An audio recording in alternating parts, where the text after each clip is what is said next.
দেখুন হুমায়ুন কবির সাহেব যে ফুরপুরা শরীফে গেছেন, আমরা তাকে স্বাগত জানাই। এবং ফুরপুরা শরীফে আমিও পরের দিন শনিবার দিন গেছিলাম। উনি হুমায়ুন কবির শুক্রবার গেছে এবং শনিবার যাওয়ার পরে আপনারা দেখেছেন ইব্রাহিম সিদ্দিকী সাহেবের সঙ্গে প্রথম সাক্ষাৎ করলাম, তার বাইটও নিলাম এবং সাথে তারপরে সাফেরি সিদ্দিকী সাহেবের সঙ্গে দেখা করলাম। আব্বাস সিদ্দিকী ভাইজানের বাড়িতে গেলাম, তারা ছিলেন না। তারপরে আমরা মেহরাব সিদ্দিকী সাহেবের বাড়িতে চিঠি দিয়েছি, তিনিও এখানে ছিলেন না, বাংলাদেশে আছে। শাহবান সিদ্দিকী সাহেবের চিঠি দিয়েছি, ফোনে কথা হয়েছে। তহ সিদ্দিকী সাহেবের বাড়িতে গেছিলাম, দুর্ভাগ্যের বিষয় একটু আগে বেরিয়ে গেছে, কিন্তু কথা হয়েছে। সবার সঙ্গে কথা বলে যেটা বুঝলাম, গোটা দেশ জুড়ে মানুষ বড় আতঙ্কিত, বড় কষ্ট এবং যন্ত্রণা বেদনার মধ্যে আছে। কারণ বলেছিল যে পাল্টা নয়, মানে পরিবর্তন চাই, সামাজিক পরিবর্তন চাই। সামাজিক পরিবর্তনের নামে যারা দেশ শাসন এবং শোষণ করে মানুষের গণতন্ত্রকে রোধ করছে, কণ্ঠ রোধ করছে, তাদের বিরুদ্ধে বাংলার মানুষ নতুন করে বাঁচতে চায়। সেই সামাজিক পরিবর্তনের জন্য হুমায়ুন কবির, নওশাদ সিদ্দিকী, সিপিআইএম, কংগ্রেস, আদার্স যে সমস্ত দলগুলো আছে সবাইকে নিয়ে, তার সঙ্গে বিভিন্ন সামাজিক সংগঠন, গণসংগঠন ঐক্যবদ্ধভাবে একটা কোয়ালিশন, একটা ফান্ড করে যদি আগায়, তাহলে বাংলার সামাজিক পরিবর্তন করাটা সম্ভব। আর যদি এটা না হয়, কোনো রাজনৈতিক দল একনায়কতন্ত্র রাজ, এটা ভালো জিনিস নয়। আমরা বুঝতে পারছি আজ বিজেপি 15 বছর থাকার কারণে মানুষ মুরগি এবং ছাগলের মতো কেটে কেটে পিস করে মারছে প্রকাশ্য রাস্তায়, যেটা দুর্ভাগ্যজনক, মানুষ হিসাবে মেনে নেওয়া সম্ভব নয়। চোখের জল ও পানিতে সাগর হয়ে যাচ্ছে। আজ আমরা সেটা বুঝতে পারছি যে বাংলার গণতন্ত্র রদ হয়ে যাচ্ছে। বাংলার শিক্ষা, স্বাস্থ্য, কর্মস্থান সব লাটে উঠে গেছে।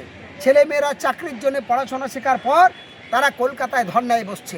আজকের যারা পাড়ায় পাড়ায় গিয়ে মায়েদের জন্য, গর্ভবতী মায়েদের নিয়ে হসপিটালে যারা নিয়ে যায়, পাড়ায় ঘুরে ঘুরে তাদের স্বাস্থ্য সম্পর্কে খবর নেয়, সেই মাতৃসদনের মায়েদের, আশা দিদিমণিদের, তাদের 1 বছর হয়ে যাচ্ছে, তাদের মাইনে দেয় না। যে শিক্ষা জাতির মেরুদণ্ড, আমাদের এই চোখ এই পৃথিবী দেখতে পাই, আমাদের আরেকটা চোখ হলো শিক্ষা। শিক্ষা জাতির মেরুদণ্ড, সেই শিক্ষা লাঠে উঠে যাচ্ছে। প্রাইমারি স্কুলে শিক্ষক নেই, অবাক ব্যাপার। আজকের আনএডেড মাদ্রাসা, সেই মাদ্রাসাগুলো বন্ধ হয়ে যাচ্ছে, তারা মাইনে পায় না। তাদের যে টিচাররা তারা ধর্ণা দিচ্ছে, মুখ্যমন্ত্রী বাড়িয়ে যাচ্ছে, তাদের মহিলা পর্যন্ত ছাড় পাচ্ছে না। ফলে কোন বাংলায় বাস করছি? এই জন্য তো দেশ স্বাধীন হয়নি। যে দেশ স্বাধীনতার জন্য সর্বস্তরের মানুষের গণতান্ত্রিক অধিকার পাওয়ার জন্য টন টন রক্ত দিয়ে, জীবন দিয়ে, ভিক্ষা করে, চাঁদা তুলে দেওয়ার পরে তবে ব্রিটিশ সাম্রাজ্যবাদকে দেশ তাড়িয়েছে। দেশের সংবিধান তারা পড়ে না। তারা তো নির্বাচিত জনপ্রতিনিধি হিসাবে যখন শপথ বাক্য পাঠ করে, তখন বলে যে আমি 5 বছর জনগণের প্রতিনিধি হিসাবে জনগণের সঙ্গে প্রতারণা করব না, অসামাজিক কার্যকলাপ করব না, দুর্নীতি করব না, মানুষের হয়ে কাজ করব।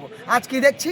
আজ দেখছি চুরি, লুটাত্ম, গণতান্ত্রিক রোধ করা, অবাধ নির্বাচনের পরিবর্তে গলা টিপে ভোট বন্ধ। কেন এই জিনিসটা চলবে? মানুষের বাঁচতে দিন, মানুষের নিরপেক্ষ ভূমিকা পালন করতে দিন, গণতান্ত্রিক অধিকার প্রয়োগ করতে দিন। আমরা তো সেগুলো চেয়েছি। তাই এখন বুঝে গেছি এরা লক্ষ্য এদের একটাই, যে সব বসে ভাই লুটে পেটে খাই, অর্থগতি ক্ষমতার জন্য এরা মানুষকে কুকুর ছাগলের মতো মারছে। ফুরপুরা শরীফ থেকে বার্তা দিলেন যে নওশাদের সাথে একসাথে জোট করে ক্যানিং থেকে সওগাতকে হারাবো, কি বলবেন? দেখুন, শুধু শওকত নয়, এরম কত শওকত জালেমরা আছে যারা দেশের পুরো সমাজ ব্যবস্থাকে ধ্বংস করছে, তাদেরকে হারানোটা অবশ্যই দরকার। এবং আমি আপনাদের মাধ্যমে, সমস্ত চ্যানেলের মাধ্যমে আমরা বলতে চাই, বাংলার আমরা হিন্দু, আমরা মুসলমান, আমরা দলিত, আমরা আদিবাসী, আমরা সর্বশেষ সৃষ্টিকর্তাদের মানবপ্রেম মানুষ। এই মানুষের সঠিক জীবনযাপন, বেঁচে থাকার মানবিক কর্তব্য, সেই দায়িত্বহীনতার কাজ যারা করছে তাদের বিরুদ্ধে 2026-এ আমরা মহাজোটের আহ্বান করলাম, মহাজোটের ডাক দিলাম। এবং এখানে সর্বস্তর যে সমস্ত সামাজিক সংগঠন, মানবাধিকার সংগঠন এবং গণসংগঠন, তার সাথে সাথে রাজনৈতিক দল, তারা ঐক্যবদ্ধভাবে এই মহাজোটে সামিল হয়ে সামাজিক পরিবর্তনে, দেশের উন্নয়নের স্বার্থে তারা এগিয়ে আসবে।